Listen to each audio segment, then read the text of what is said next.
Hey everybody, I'm Mark Hart. I'm going to divulge a little something right now.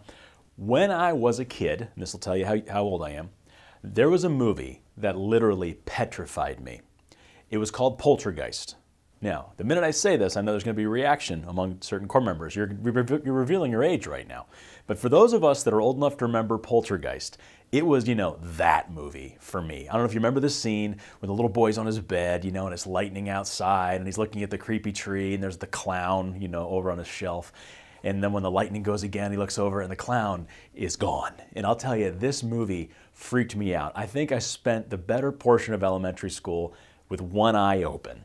Okay, when I was trying to go to sleep.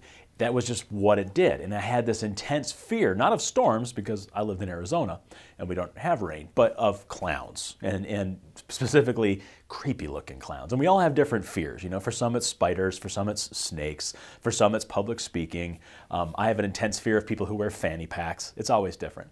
As we head, however, into this year, this 2013 year, our annual theme for Life Teen is going to be fearless. Fearless. Now you might be saying to yourself, okay, well, why fearless? Is it really that big a deal that we have clowns running around through life nights and edge nights and that kind of thing? No. But anyone who looks around them, anyone who turns on the news, anyone who reads the paper, anyone who looks online, we can tell that this is not necessarily one of the greatest moments of the world's history, one of the greatest moments of American history, for instance, or whatever country you're watching this in. The reality is that many would say society, culture continue to go straight towards hell. I mean, you have to start looking around saying, is this what the handbasket looks like?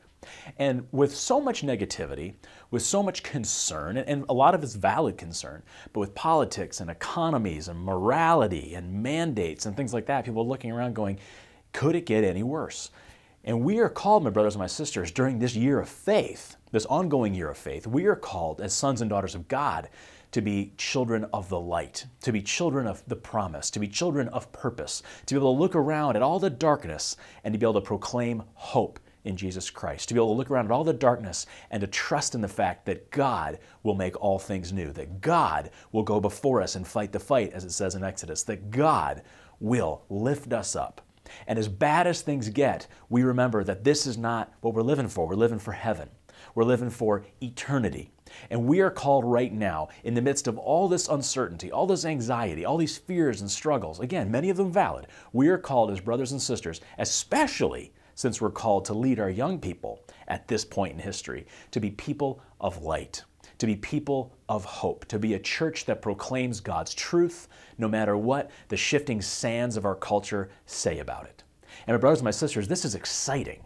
This is an exciting time to be Catholic. This is an exciting time to work in ministry. This is a privilege, a huge privilege, to get to toil in God's vineyard every day, to roll up our sleeves and say we are armed in truth and we are following the light. We're following Jesus Christ through the darkness. And it's really worthy of mention, again, in Scripture, and you've probably heard this before, no command in Scripture, not love one another, not follow me. None of those commands appear as often in Scripture as the command, do not fear, or fear not. When Abraham comes onto the scene, Abram comes onto the scene, as God unleashes this new covenant with Abram, what does he say? What's the first thing he says to Abram? Do not fear. As Moses, after the Passover, is leading towards the Red Sea, what does God say? Do not fear. As Moses on top of Sinai, what does he say? Do not fear.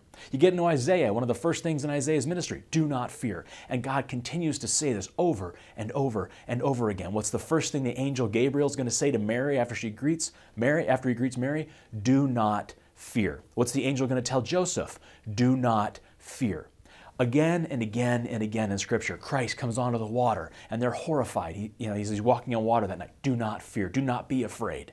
And God tells us often, over and over again, what were the first words out of Blessed John Paul the Great's mouth when he was first made Pope? Do not fear.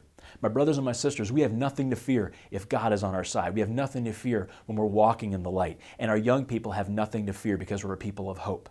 There's things we can control and things we can't. What you can control is having an incredible year with your young people, incredible semesters, incredible retreats, incredible camp and event experiences, incredible service opportunities. You can control some of those factors where you can walk them ever deeper into a greater relationship with Jesus Christ and His church. So in this year, in this year of fearlessness for Life Teen and for Edge for 2013, we are going to be praying with you and for you, unpacking this theme of fearless in all of our events, in all of our camps, and all of our resources. So as we go through this year of faith and even draw it to a close at the end of the year 2013, we can stand firm and say, even when the world and the sands are shifting around us, we are standing on a rock that's 2,000 years old. Our mission is clear, our call is clear, the command is clear. Do not fear. Fear not, for I am with you, he says in Isaiah 41. I am with you. Be not dismayed. Let your hearts not be troubled, my brothers and my sisters, because we are walking in the light. We're thankful to have you with us as part of this movement of Life Teen, of Edge, and we want to walk with you during this year of fearlessness, even deeper into the heart and the love of God. May God bless you, and we thank you for all of your service. Have a great year.